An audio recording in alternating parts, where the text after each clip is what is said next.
Hello boys and girls. So, ito yung araw na pumunta kami sa cemetery. November 1 po. Ito yung gabi pa lang ng October 31. Malakas na yung ulan dito sa Cavite. So, mula nung gabi hanggang umaga ng November 1, umuulan. So, ito hapon na to eh. Hapon na kami pumunta. Mga bandang alas 3 na dahil hindi nga namin kung titigil ang ulan. So nung nakita namin na medyo lumiwanag na, nagpasya na yung grupo na pumunta na lang kasi malapit nga naman. O yan yung mga bata na kasama namin, si Cloud, si Chuchay, tsaka si Neo.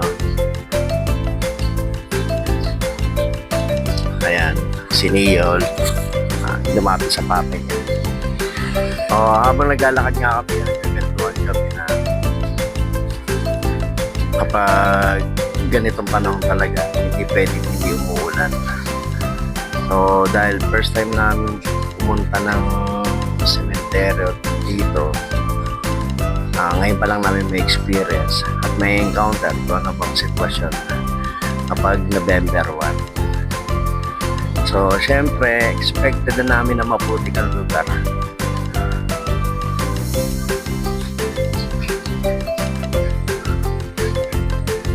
At ayan niya si Mama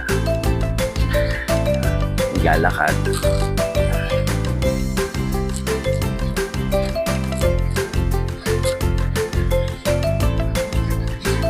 At ayan yung likod ni Leo, puro putik na.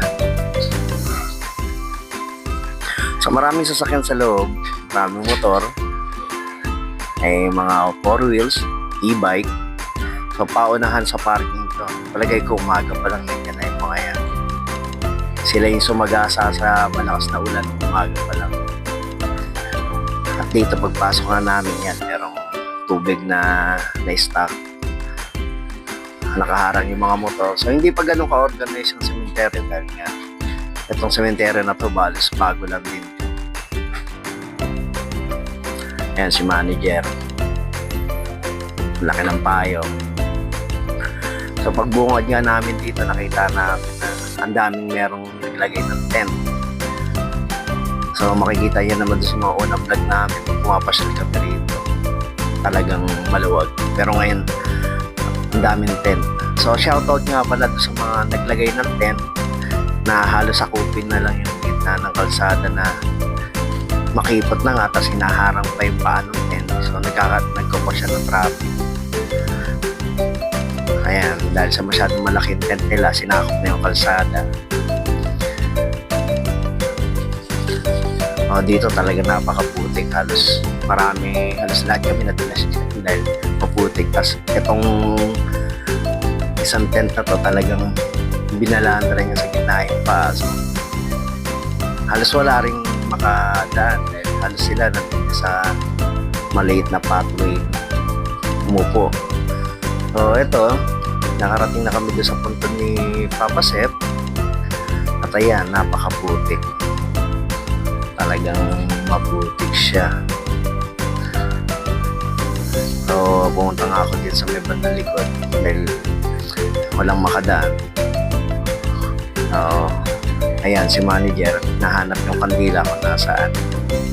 So yung katabi ni Papa Sep kasi bagong living lang yan eh. Yung mga unang linggo pumunta kami dyan, wala pa yan eh. Pati yung bermuda ni Papa Sep nawala rin eh, dahil na tinabunan din yan eh.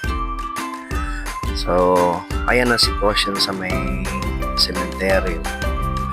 So sa part na yan, hihintay namin sila Joyce at saka sila Paul kasi nga nawali sila ng konti dahil pinart pa nila yung e-bike tsaka yung motor. So matras kami ng konti kasi nga walang makaraan, maputik. Yan yung dalawang bata naglaro pa ng putik. Si Cloud naglaro pa ng putik.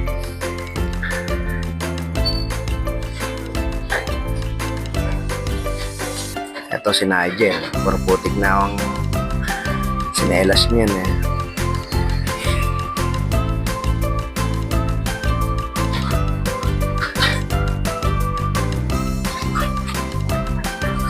At then nga, umatras ako, punta ako doon sa kabilang pathway.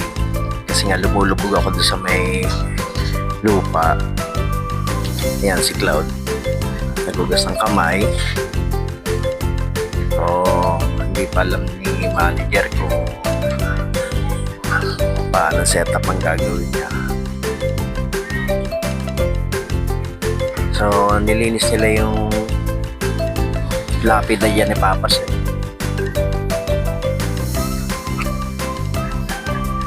Ayan, kung mapapansin nyo, meron pang nagtayo ng tent. Nasa yan, si Neo. Shout out kay Neo.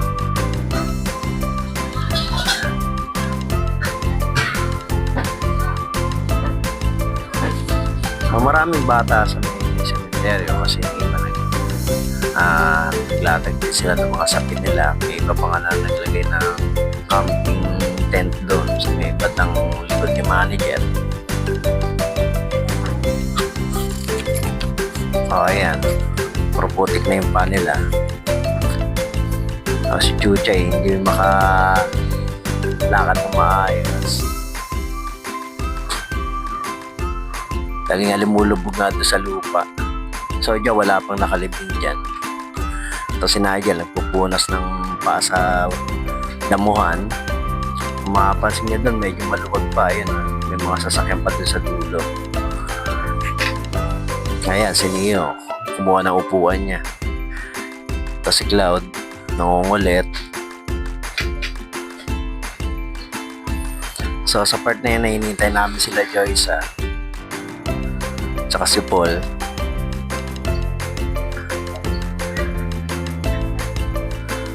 So dyan medyo maluwag pa, pero sigurado yan next year yan, puno na yan. Sana next year huwag na masyadong umulan para at least kahit paano yung mga bata hindi mahirapan. At yan, sa part nga na yan, dumating na sila Paul, sinalubong ni Nigel, si Joyce, yan na sila Kulas, Kambal, pati si Dan. Ayan, nag-uusap-usap sila kung anong gagawin kasi lumulubog ka sa pwesto masyado malambot yung lupa.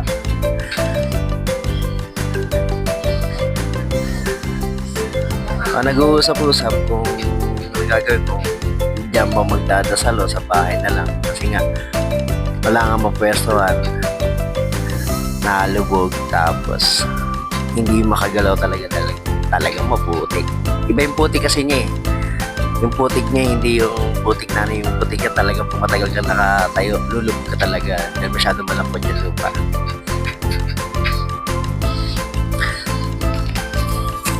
Dahil itong cemetery na to, dati itong palayan.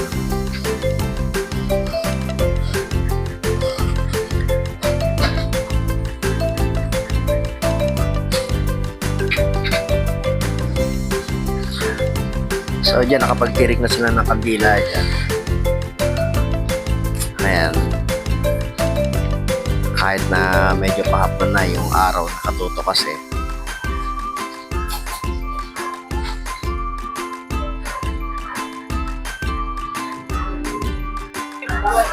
So ito, pauwi na kami.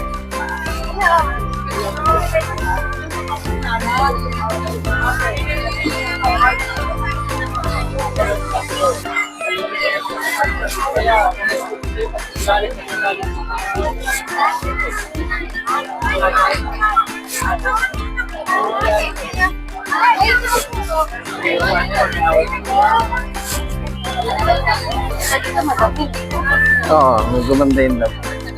Doon yung katabi kay Papa bagong libing lang. Kaya nga.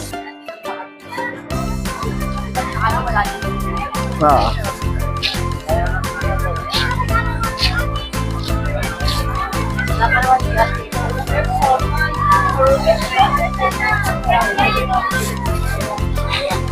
Ayun ang gamit ko na yung sa mga ibigan.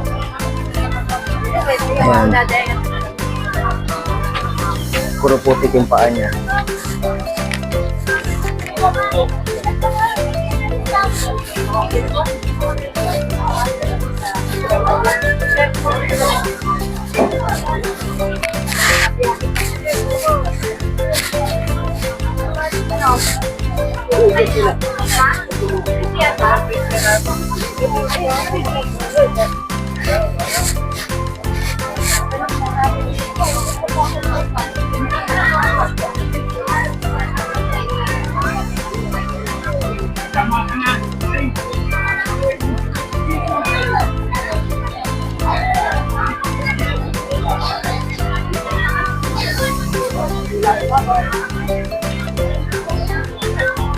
Ayan, naguguslo ng pa.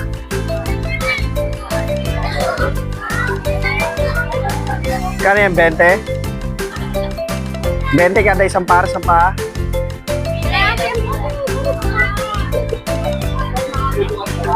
Hindi na, maga nga ako nagsara eh. Tapos 12, nagsara na ako, natulog ako. Maga nagsara. Kala po.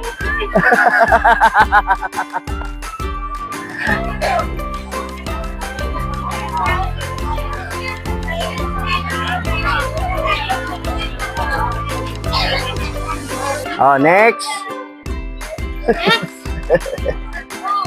Kahit makaunti lang. Kuskus mo! Ba't kinama yung... Sabi ko, ikuskus. Tapos parang gano'n ng kamay. Hindi na lang yung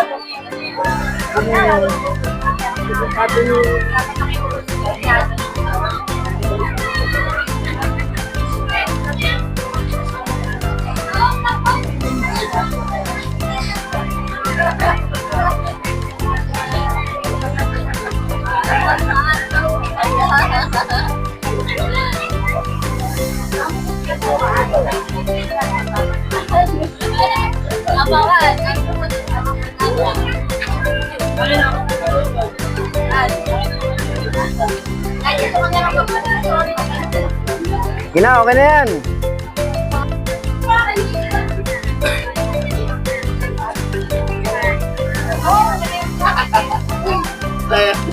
Mga kaya lasing ko pa. Nakakasing ko pa ako.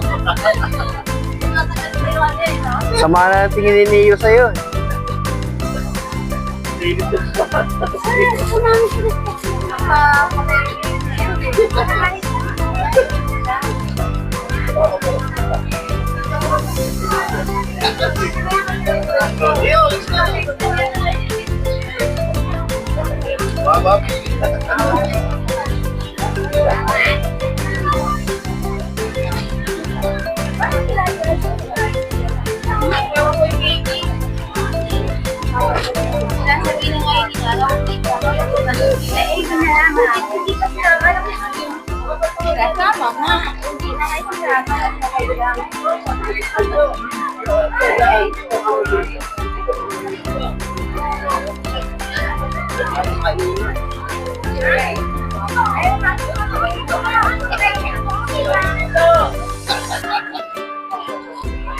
Ay, sila Irene, ready to kumate.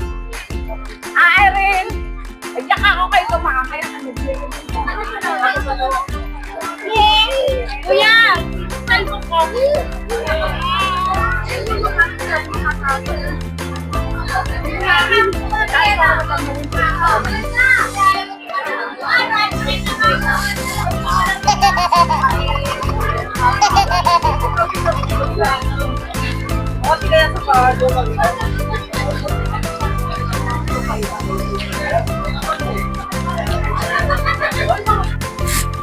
So, ayan, pauwi na kami.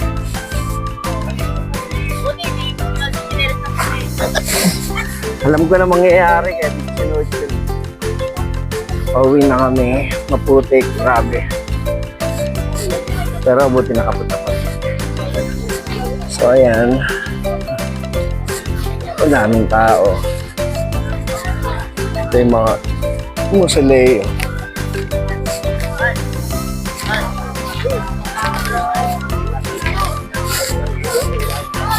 Yung mga musileo, mga hindi maputik. Pwesto nila. Yung mga sila yung mga pondo, mga budget, ay kumulan. So, ito sila.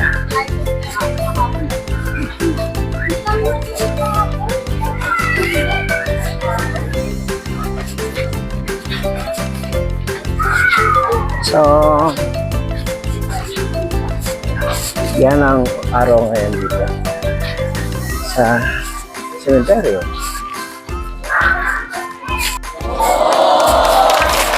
So, yan ang sitwasyon natin sa cemetery. So, please like and subscribe with the notification Ay, bell kuya. for more videos. Bye-bye! Ay, kuya.